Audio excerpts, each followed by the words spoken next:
আমার ভারতের জমিনে যদি নারীদের বিউজ্জতি হয়, এই জায়গায় নবীর উম্মতদের গর্জানো দরকার আছে না না?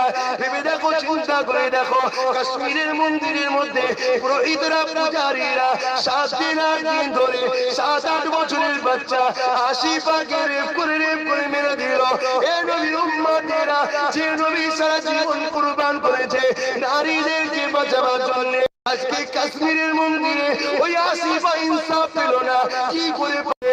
তোদের নেতা, তোদের মন্ত্রী, তোদের মেলে, তোদের ওপর পোস্টে যারা তোদের খেয়েছে সবাই মধ্যে 99% গাদ্দার, মুনাফিক, চিটিংবাজ রয়েছে।